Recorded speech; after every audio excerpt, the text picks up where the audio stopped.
HS Radio.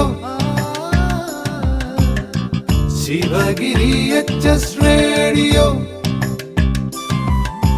Sa sa da sa ni da pa ni da ma ga ma ga re sa. Sa sa da sa ni da pa ni da ma ga ma ga re sa. Sivagiri HS radio. Sreenarayana ഗുരുകുലത്തിന്റെ അധ്യക്ഷനായ സ്വാമി മുനിനാരായണ പ്രസാദ് സമാധിയായി.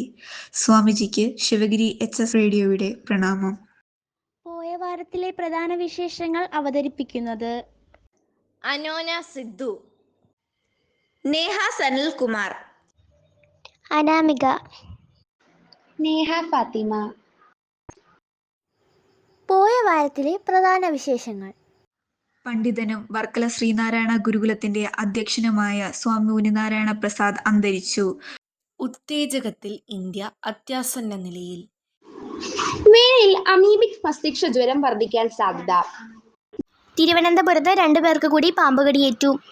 ശാന്തമായ സുന്ദരി പഹൽഗാം. പോയ വാരത്തിലെ പ്രധാന വിശേഷങ്ങൾ വിശദമായി. പണ്ഡിതനും വർക്കല ശ്രീനാരായണ ഗുരുകുലത്തിന്റെ അധ്യക്ഷനുമായ സ്വാമി മുനിനാരായണ പ്രസാദ് അന്തരിച്ചു. വെഞ്ഞാറമൂട് ശ്രീഗോകുലം മെഡിക്കൽ കോളേജിൽ ചികിത്സയിലായിരിക്കെ ഇന്ന് പുലർച്ചെ 3:55 കൂടിയാണ് മരണം.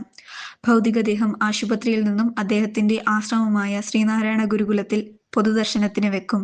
വൈകുന്നേരം 5 മണിയോടെ ബ്രഹ്മവിദ്യാ മന്ദിരത്തിന് സമീപത്ത് സമാധിയിരുത്തും. ഉത്തേജകത്തിൽ ഇന്ത്യ അത്യാസന്ന നിലയിൽ. ഇന്ത്യൻ അത്ലറ്റിക്സ് താരങ്ങൾക്കിടയിൽ ഉത്തേജക മരുന്ന് ഉപയോഗം വളരെ കൂടുതലെന്ന് വേൾഡ് അത്ലറ്റിക്സ് ഫെഡറേഷന്റെ വിലയിരുത്തൽ. ഇതോടെ വേൾഡ് അത്ലറ്റിക്സിന്റെ അത്ലറ്റിക് ഇന്റഗ്രിറ്റി യൂണിറ്റ് ഇന്ത്യയെ ഏറ്റവും റിസ്ക്കുള്ള രാജ്യങ്ങളുടെ പട്ടികയിൽ ബി കാറ്റഗറിയിൽ നിന്ന് എ കാറ്റഗറിയിലേക്ക് മാറ്റി. ഉത്തേജക ഉപയോഗത്തിൽ മുന്നിലായിരുന്ന കെനിയ പോലുള്ള രാജ്യങ്ങളെ പിന്നിലാക്കിയാണ് ഇന്ത്യയുടെ പോക്കെന്ന് athletics integrity unit chairman David ചൂണ്ടിക്കാട്ടി. ഉത്തേജക ഉപയോഗത്തിൽ ബി കാറ്റഗറിയിൽ നിന്ന് എ കാറ്റഗറിയിലേക്ക് ഇന്ത്യയെ മാറ്റിയതോടെ ഇന്ത്യൻ താരങ്ങളുടെ ഉത്തേജക പരിശോധന കൂടുതൽ കർശനമാക്കും. പല വിദേശ രാജ്യങ്ങളിലെയും ഇൻവിറ്റേഷണൽ മീറ്റുകളിൽ നിന്ന് ഇന്ത്യൻ താരങ്ങളെ ഒഴിവാക്കുകയും ചെയ്യും.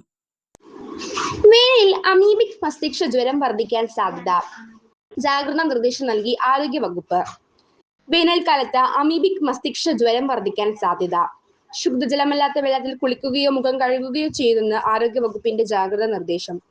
പൊതുസ്ഥലങ്ങളിൽ വെള്ളത്തിന്റെ ഗുണനിലവാരം ബന്ധപ്പെട്ട വകുപ്പുകൾ പരിശോധിക്കുകയും ആവശ്യമായ മുൻകരുതലുകൾ സ്വീകരിക്കുകയും വേണം. ജലസ്രോതസ്സുകൾ വൃത്തിയായി സൂക്ഷിക്കണം. കിണറുകളും ടാങ്കുകളും നീന്തൽക്കുളങ്ങളും ക്ലോറിനേറ്റ് ചെയ്ത് ശുദ്ധമാക്കണമെന്നും ആരോഗ്യ വകുപ്പിന്റെ നിർദ്ദേശം. അമീബിക് മസ്തിഷ്ക ജ്വരം കണ്ടെത്താനുള്ള പരിശോധനകൾ കൂടി നടത്താൻ ആരോഗ്യ വകുപ്പിന് നിർദ്ദേശമുണ്ട്. മസ്തിഷ്ക ജ്വരത്തിന്റെ രോഗലക്ഷണങ്ങൾ കാണുവാന് എത്രയും വേഗം ചികിത്സ തേടണമെന്നും വിഷയത്തിൽ ആരോഗ്യവകുപ്പ് നിരീക്ഷണം ശക്തമായിട്ടുണ്ടെന്നും മന്ത്രി വീണ ജോർജ് വ്യക്തമാക്കി. തിരുവനന്തപുരത്ത് 2 പേർക്ക് കൂടി പാമ്പുകടിയേറ്റു. ജില്ലയിൽ വ്യാഴാഴ്ച 2 പേർക്ക് കൂടി പാമ്പുകടിയേറ്റു. +2 വിദ്യാർത്ഥിനി വെങ്ങോട് അശ്വിനി ഫോണിൽ ദുർഗ, ആശാ വർക്കർ വർക്കല ചെരുവിള വീട്ടിൽ ഷംന എന്നിവർക്കാണ് പാമ്പുകടിയേറ്റത്. ദുർഗ വീട്ടിലേക്കുള്ള വഴിയിലൂടെ പോകുമ്പോൾ പാമ്പുകടിയേക്കുകയായിരുന്നു. മെഡിക്കൽ കോളേജ് ആശുപത്രിയിൽ തീവ്രപരിചരണ വിഭാഗത്തിൽ നിരീക്ഷണത്തിലാണ്. അടുക്കളയ്ക്ക് സമീപം കിടക്കുകയായിരുന്ന മൂർഖനെ അബദ്ധത്തിൽ ചവിട്ടിയപ്പോഴാണ് ഷംനയ്ക്ക് കടിയേറ്റത്.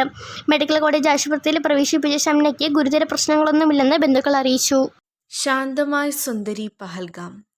ലിഡേർ നദിയിൽ ഒഴുക്ക് തേച്ചുമിനിക്ക് ഉരുളൻ പാറക്കല്ലുകൾക്കിടയിലൂടെ കണ്ണീര് പോൽ തെളിഞ്ഞ വെള്ളം കുത്തിയൊഴുകുന്നു. കാലൊന്ന് നനയ്ക്കാൻ ശ്രമിച്ചാൽ ശരീരമാകെ തണുപ്പ് അരിച്ചു കയറും. പക്ഷേ ഹിമവാന്റെ മടിത്തട്ടിൽ നിന്ന് ഒഴുകിയിറങ്ങുന്ന നദിയിലിറങ്ങി തണുപ്പ് ആസ്വദിക്കുകയാണ് പഹൽഗാമിലെത്തുന്ന സഞ്ചാരികൾ. 26 ജീവനുകളെടുത്ത ഭീകരാക്രമണത്തിന്റെ ഓർമ്മകൾ ചൂഴ്ന്നു നിൽക്കുമ്പോഴും സഞ്ചാരികളുടെ പ്രവാഹമാണ് പഹൽഗാമിലിപ്പോൾ, പ്രത്യേകിച്ച് മലയാളികളുടെ. കാശ്മീരിലെ അനന്ത്നാഗ് ജില്ലയിലെ ചെറുപട്ടണമാണ് പഹൽഗാം. സമുദ്രനിരപ്പിൽ നിന്ന് 2200 മീറ്റർ ഉയരത്തിലുള്ള പട്ടണം. പഴയ പ്രസരിപ്പ് വീണ്ടെടുക്കാനുള്ള ശ്രമത്തിലാണ്. വഴിനീളെ CRPFന്റെ കർശന സുരക്ഷാ പരിശോധനയുണ്ട്. ഇത് കഴിഞ്ഞ് പഹൽഗാമിലേക്ക് പ്രവേശിക്കാനാവൂ. ഭീകരാക്രമണ സാധ്യത ഒഴിവാക്കാൻ പ്രാദേശിക കച്ചവടക്കാർ, കുതിരക്കാർ, ടാക്സി ഡ്രൈവർമാർ അടക്കമുള്ളവർക്ക് സുരക്ഷാ QR കോഡ് നൽകിയിട്ടുണ്ട്. ഉഷ്ണതരംഗം എങ്ങനെ നേരിടാം? നിലവിലെ സാഹചര്യം വിലയിരുത്താൻ ഉന്നതതല യോഗം വിളിച്ച മുഖ്യമന്ത്രി. തിരുവനന്തപുരം സംസ്ഥാനത്ത് ചൂട് വർദ്ധിക്കുന്ന സാഹചര്യത്തിൽ ഉഷ്ണതരംഗം പ്രതിരോധ നടപടികൾ ചർച്ച ചെയ്യുന്നതിനായി മുഖ്യമന്ത്രി പിണറായി വിജയൻ ഉന്നതതല യോഗം വിളിച്ചു. നാളെ ശനിയാഴ്ച രാവിലെ 11 മണിക്ക് ഓൺലൈനായാണ് യോഗം ചേരുന്നത്. ബന്ധപ്പെട്ട വകുപ്പ് മന്ത്രിമാർ, ചീഫ് സെക്രട്ടറി, ദുരന്ത നിവാരണ അതോറിറ്റി ഉദ്യോഗസ്ഥർ തുടങ്ങിയവർ യോഗത്തിൽ പങ്കെടുക്കും. നിലവിലെ സ്ഥിതിഗതികൾ വിലയിരുത്തുന്നതിനും ഉഷ്ണതരംഗ മുന്നറിയിപ്പുള്ള ജില്ലകളിൽ സ്വീകരിക്കേണ്ട അടിയന്തര മുൻകരുതലുകൾക്കും യോഗം രൂപം നൽകും. സംസ്ഥാനത്ത് ചൂട് കഠിനമാകുന്ന സാഹചര്യത്തിൽ പകൽ സമയങ്ങളിൽ നിയന്ത്രണം ഏർപ്പെടുത്തിക്കൊണ്ട് സെൽഫ് ലോക്ക്ഡൌൺ പാലിക്കണമെന്ന് ഇന്നലെ മുഖ്യമന്ത്രി ആഹ്വാനം ചെയ്തിരുന്നു. ചരിത്രം കുറിച്ച് വോട്ട്. സ്വതന്ത്ര ഇന്ത്യയിലെ നിയമസഭാ തിരഞ്ഞെടുപ്പുകളിലെ ഏറ്റവും ഉയർന്ന പോളിംഗ് ശതമാനവുമായി ബംഗാളിലും തമിഴ്നാട്ടിലും തിരഞ്ഞെടുപ്പ് ജനമേറ്റെടുത്തു. ബംഗാളിൽ 91.78%, തമിഴ്നാട്ടിൽ 85.1% പോളിംഗാണ് രേഖപ്പെടുത്തിയത്. തപാൽ സർവീസ് വോട്ടുകളുടെ എണ്ണം കൂടി ചേരുമ്പോൾ ഇത് ഇനിയും ഉയരും. സമഗ്ര വോട്ടർ പട്ടിക പരിഷ്കരണം പൂർത്തിയായ ശേഷമുള്ള ആദ്യ വോട്ടെടുപ്പിൽ 2 സംസ്ഥാനങ്ങളിലെയും നഗരഗ്രാമ മേഖലയിൽ ഒരുപോലെ വൻ പോളിംഗാണ് നടന്നത്. സോളാർ വൈദ്യുതി സ്വീകരിക്കാൻ ട്രാൻസ്ഫോർമറുകൾക്ക് ശേഷിയില്ല. സംസ്ഥാനത്ത് വൈദ്യുതി ഉൽപ്പാദനത്തിൽ നിർണായക സ്രോതസ്സായി മാറിയ പൂരപ്പുറ സോളാർ പദ്ധതികൾക്ക് KCB ട്രാൻസ്ഫോർമറുകളുടെ ശേഷിക്കുറവ് പ്രതിബന്ധം സൃഷ്ടിക്കുന്നു. നഗരമേഖലകളിൽ മിക്കയിടത്തും ട്രാൻസ്ഫോർമറുകളുടെ ശേഷിയുടെ 90% വരെ സോളാർ ഉൽപ്പാദനം എത്തിയതിനാൽ പുതിയ പ്ലാന്റുകൾക്ക് അനുമതി ലഭിക്കുന്നില്ല. ഇരിക്കൂറിൽ ലോറിയും ബൈക്കും കൂട്ടിയിടിച്ച യുവാവ് മരിച്ചു. ഇരിക്കൂറിൽ ചെങ്കൽ ലോറിയും ബൈക്കും കൂട്ടിയിടിച്ച യുവാവിന് ദാരുണാന്ത്യം. ബൈക്ക് യാത്രികനായ ബ്ലാത്തൂരിലെ യദു 26 വയസ്സുകാരനാണ് മരിച്ചത്. പരിക്കേറ്റ സഹയാത്രികനെ കണ്ണൂരിലെ സ്വകാര്യ ആശുപത്രിയിൽ പ്രവേശിപ്പിച്ചു. ഇന്നലെ രാവിലെ 9:30 ഇരിക്കൂർ സിദ്ദീഖ് നഗർ സമീപമാണ് സംഭവം. ചെങ്കലുമായി പോകുകയായിരുന്ന ലോറിയും ബൈക്കും കൂട്ടിയിടിച്ചാണ് അപകടം. മൃതദേഹം പരിയോയം ഗവൺമെന്റ് മെഡിക്കൽ കോളേജ് മോർച്ചറിയിലേക്ക് മാറ്റി. വിവരമറിഞ്ഞ് ഇരിക്കൂർ പോലീസ് സ്ഥലത്തെത്തി വാഹനങ്ങൾ കസ്റ്റഡിയിലെടുത്തു. പൂരം നടക്കും, വെടിക്കെട്ടില്ല. വെടിക്കെട്ടുകൾ ഒഴിവാക്കിയും കുടമാറ്റത്തിന്റെ സമയം പരിമിതിപ്പെടുത്തിയും തൃശൂർ പൂരം നടത്താൻ തീരുമാനം. മുണ്ടത്തിക്കോട് വെടിക്കെട്ട് സ്ഫോടന ദുരന്തത്തിന്റെ പശ്ചാത്തലത്തിൽ ഹൈക്കോടതി നിർദ്ദേശപ്രകാരം മന്ത്രി VN വാസവന്റെ അധ്യക്ഷതയിൽ വിളിച്ചു ചേർത്ത പൂരം ഭാരവാഹികളുടെയും ഉദ്യോഗസ്ഥരുടെയും യോഗത്തിലാണ് തീരുമാനം. മേളം, മേളക്കാരുടെ എണ്ണം, ആനകളുടെ എണ്ണം എന്നിവയിൽ മാറ്റമുണ്ടാവുകയില്ല. 13 വർഷത്തിന് ശേഷം ഇറാഖ് സിറിയ അതിർത്തി കവാടം തുറന്നു. 13 വർഷങ്ങൾക്ക് ശേഷം ഇറാഖും സിറിയയും തമ്മിലുള്ള പ്രധാന അതിർത്തി കവാടമായ റാബിയ യറൂബിയ തുറന്നു. സുരക്ഷാ സംവിധാനങ്ങൾ ശക്തിപ്പെടുത്തിയതിൻ്റെയും സഹകരണം മെച്ചപ്പെട്ടതിൻ്റെയും പശ്ചാത്തലത്തിലാണ് തീരുമാനം. 2011 മുതൽ സിറിയയിലെ ആഭ്യന്തര യുദ്ധവും സുരക്ഷാ പ്രശ്നങ്ങളും കാരണം പാത അടച്ചിട്ടിരിക്കുകയായിരുന്നു. ഇറാഖിൽ റാബിയ എന്നും സിറിയയിൽ അൽ യാറൂബിയ എന്നും അറിയപ്പെടുന്ന ഈ പാത ഒരു കാലത്ത് വ്യാപാരത്തിനും ചരക്ക് ഗതാഗതത്തിനും പ്രധാന കേന്ദ്രമായിരുന്നു. ട്രാഫിക് പിഴകൾക്ക് 50% ഇളവ്. മോട്ടോർ വാഹന വകുപ്പിന്റെ അംനസ്റ്റി സ്കീം ഏപ്രിൽ 30 വരെ. കൊച്ചി. ട്രാഫിക് നിയമലംഘനങ്ങൾക്കുള്ള പിഴകൾ പകുതി തുകയ്ക്ക് തീർപ്പാക്കാനുള്ള അവസരം ഒരുക്കി മോട്ടോർ വാഹന വകുപ്പിന്റെ അംനസ്റ്റി സ്കീം 2026 പദ്ധതി പ്രകാരം പിഴകളുടെ 50% മാത്രം അടച്ചു കേസുകൾ അവസാനിപ്പിക്കാം. ഹെൽമറ്റ് ഇല്ലാതെ വാഹനം ഓടിച്ചതിന് 500 രൂപ പിഴ ലഭിച്ചവർക്ക് ഇനി 250 രൂപ അടച്ചാൽ മതിയാകും. മറ്റ് പ്രധാന നിയമലംഘനങ്ങൾക്കും ഇതേ ഇളവ് ബാധകമാണ്. പിഴതുക അടയ്ക്കാതെ നീണ്ടു നിൽക്കുന്ന കേസുകളും സാങ്കേതിക പ്രശ്നങ്ങളാൽ കുടുങ്ങുന്ന ചാനലുകളും പരിഹരിക്കാൻ ഈ പദ്ധതി സഹായിക്കുമെന്ന് അധികൃതർ അറിയിച്ചു. ഉത്തരാഖണ്ഡിലും UPയിലും അപകടം, 19 മരണം. ഉത്തരാഖണ്ഡിലെ തെഹ്രി ജില്ലയിലെ ചെമ്പയ്ക്കടുത്ത് പിക്കപ്പ് വാൻ 300 മീറ്റർ താഴ്ചയിലേക്ക് മറിഞ്ഞ് 80 പേർ കൊല്ലപ്പെട്ടു. UPയിലെ മിർസാപൂരിൽ ദേശീയപാതയിൽ വാഹനങ്ങൾ കൂട്ടിയിടിച്ചുണ്ടായ അപകടത്തിൽ കുട്ടികളടക്കം 11 പേർ കൊല്ലപ്പെട്ടു. പോയ വാരത്തിലെ പ്രധാന വിശേഷങ്ങൾ ഒരിക്കൽ കൂടി. പണ്ഡിതനും വർക്കല ശ്രീനാരായണ ഗുരുകുലത്തിന്റെ അധ്യക്ഷനുമായ സ്വാമി ഉനിനാരായണ പ്രസാദ് അന്തരിച്ചു. ഉത്തേജകത്തിൽ ഇന്ത്യ അത്യാസന്ന നിലയിൽ. മേയിൽ അമീബിക് മസ്തിഷ്ക ജ്വരം വർദ്ധിക്കാൻ സാധ്യത. തിരുവനന്തപുരത്ത് 2 പേർക്ക് കൂടി പാമ്പുകടിയേറ്റു. ശാന്തമായ സുന്ദരി പഹൽഗാം. പോയ വാരത്തിലെ വിശേഷങ്ങൾ അവസാനിച്ചു.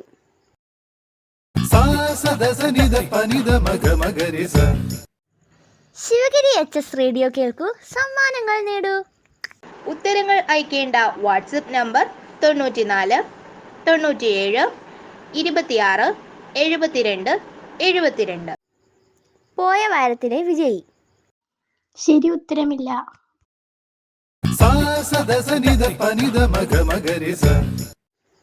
പോയ വാരത്തിലെ ചോദ്യവും ഉത്തരവും. വിദേശകാര്യ മന്ത്രാലയ അഡീഷണൽ സെക്രട്ടറി ആര്? ഉത്തരം Aseem R Mahajan. Sivagiri HS radio ആഴ്ചയിലെ ചോദ്യം. സ്വതന്ത്ര ഇന്ത്യയിലെ നിയമസഭാ തെരഞ്ഞെടുപ്പുകളിലെ ഏറ്റവും ഉയർന്ന പോളിംഗ് ശതമാനം ഏത് സംസ്ഥാനങ്ങളിലാണ്? ഉത്തരങ്ങൾ അയക്കേണ്ട വാട്സപ്പ് നമ്പർ 94 97 26 72 72. മാന്യ ശ്രോതാക്കൾക്ക് നമസ്കാരം. ശിവഗിരി HS റേഡിയോ കഥയോലയിൽ ബാലസാഹിത്യകാരനായ സിപ്പി പള്ളിപ്പുറത്തിൻ്റെ ഭൂതത്താൻ കുന്നിലെ കുന്ത്രാണ്ടി രാക്ഷസൻ എന്ന പുസ്തകത്തിലെ തമ്പുരാനെ തോൽപ്പിച്ച മഞ്ചാടിക്കുരുവി എന്ന കഥ കേൾക്കാം. അവതരണം മിത്ര R. തമ്പുരാനെ തോൽപ്പിച്ച മഞ്ചാടിക്കുരുവി.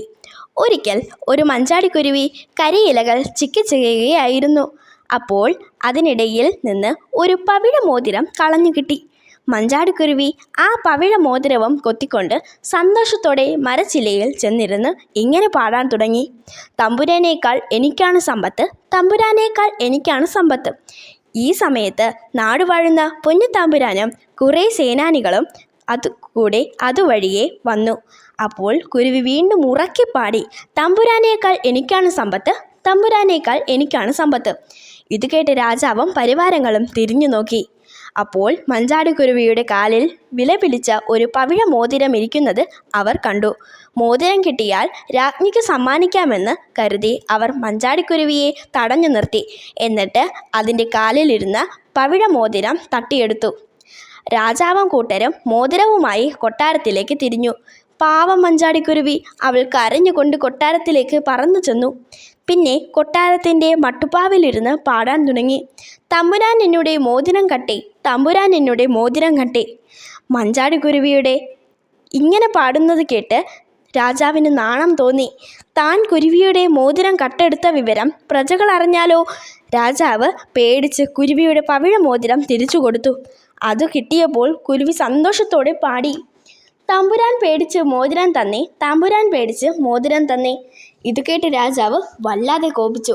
താനൊരു പേടിത്തൊണ്ടനാണെന്ന് പ്രജകൾ അറിഞ്ഞാലോ? രാജാവ് വേഗം കുരുവിയെ പിടിച്ച് ഗ്ലം ഒറ്റ വിഴുങ്ങ്. ഇനി ആ കുറുമ്പൻ്റെ ഒച്ച കേൾക്കില്ലല്ലോ. പക്ഷേ അതുകൊണ്ടും കുരുവിയുടെ ശല്യം തീർന്നില്ല. കുരുവി രാജാവിൻ്റെ വയറ്റിൽ കിടന്ന് ഉറക്കി പാടാൻ തുടങ്ങി: പടുവിട്ടി തമ്പുരാൻ കുരുവിയെ തിന്നേ, പടുവിട്ടി തമ്പുരാൻ കുരുവിയെ തിന്നേ. കുരുവി വയറ്റിൽ കിടന്ന് ഇങ്ങനെ പാടുന്നത് കേട്ട് രാജാവ് അമ്പരന്നു. അദ്ദേഹം കൊട്ടാരത്തിനുള്ളിൽ ഞെട്ടോട്ടമോടി. എങ്ങനെയെങ്കിലും കുരുവിയെ പുറത്തെടുത്ത് കൊല്ലണം, അല്ലെങ്കിൽ പ്രജകൾ തന്നെ വിട്ടിയെന്ന് വിളിച്ചാലോ? രാജാവ് ഉടനെ കൊട്ടാരം വൈദ്യനെ വിളിച്ചു വരുത്തി. വയറ്റിൽ കിടന്നിരുന്ന കുരുവിയെ പുറത്തെടുക്കണമെന്ന് രാജാവ് വൈദ്യനോട് കൽപ്പിച്ചു. വൈദ്യൻ രാജാവിന് ഒരു മരുന്ന് കൊടുത്തു. അത് കഴിച്ചാൽ കുരുവി പുറത്തു വരുമെന്നും പറഞ്ഞു. ഇത് കേൾക്കേണ്ട താമസം രാജാവ് ഇങ്ങനെ കൽപ്പിച്ചു: ആ തെമ്മാടിക്കുരുവി പുറത്തു വന്നാൽ ഉടനെ അതിനെ വെട്ടിക്കൊല്ലണം. കുറേ പടയാളികൾ വാളുമായി കാത്തു നിൽക്കുക. കുരുവി പുറത്തേക്ക് വരുന്നതും കാത്ത് 6 പടയാളികൾ വാളുമായി കാവൽ നിന്നു. മരുന്നിൻ്റെ ശക്തി കൊണ്ട് രാജാവ് വായ തുറന്നു. അകത്തുനിന്ന് കുരുവി ഷർ എന്ന് പുറത്തേക്ക് പറക്കുന്നതിനിടയിൽ പറഞ്ഞു: മരമണ്ടൻ രാജാവ് തിരുവായി തുറന്നേ, മരമണ്ടൻ രാജാവ് തിരുവായി തുറന്നേ. അത് കേട്ട് രാജാവിന് കോപം മൂത്തു. വെട്ട്, വേഗം വെട്ട്. രാജാവ് ഉറക്കെ അലറി. പടയാളികൾ ഒപ്പം വെട്ടി. പക്ഷേ എന്തു കാര്യം? കുരുവി ഇതിനിടയിൽ അവിടെ നിന്നും പറന്നു കഴിഞ്ഞിരുന്നു. വെട്ടുകൊണ്ടത് രാജാവിൻ്റെ മൂക്കിലായിരുന്നു. വെട്ടുകൊണ്ട് മൂക്കിൻ്റെ പകുതി തെറിച്ചു പോയി. ഇത് കണ്ട് കുരുവി ഉറക്കെ പാടി: മരമണ്ടൻ രാജാവിൻ മൂക്കറ്റുപോയേ, തിരുമണ്ടൻ രാജാവിൻ മൂക്കറ്റുപോയേ. ഇതോടെ രാജാവ് തോൽവി സമ്മതിച്ചു. ഇനിയും ഈ കുരുവിയോട് കളിച്ചാൽ താൻ ജയിക്കില്ലെന്ന് തമ്പുരാന് ബോധ്യമായി. അദ്ദേഹം പറഞ്ഞു: കുഞ്ഞു കുരുവി, നിന്റെ മുന്നിൽ നാം തോൽത്തിരിക്കുന്നു. ചെറിയവരും വലിയ ശക്തിയുണ്ടെന്ന് ഇപ്പോൾ നമുക്ക് മനസ്സിലായി. ഇനി നാം ഒരിക്കലും നിന്നെ ഉപദ്രവിക്കില്ല. രാജാവ് തോൽവി സമ്മതിച്ചതോടെ മഞ്ചാടിക്കുരുവി പാട്ടു നിർത്തി. അവൾ സന്തോഷത്തോടെ തൻ്റെ കൂട്ടിലേക്ക് പറന്നുപോയി. ഈ ആഴ്ചത്തെ വിശേഷങ്ങൾ ഇവിടെ അവസാനിക്കുന്നു. പുതിയ വിശേഷങ്ങളുമായി നമുക്ക് വീണ്ടും കേൾക്കാം. Sivagiri HS radio.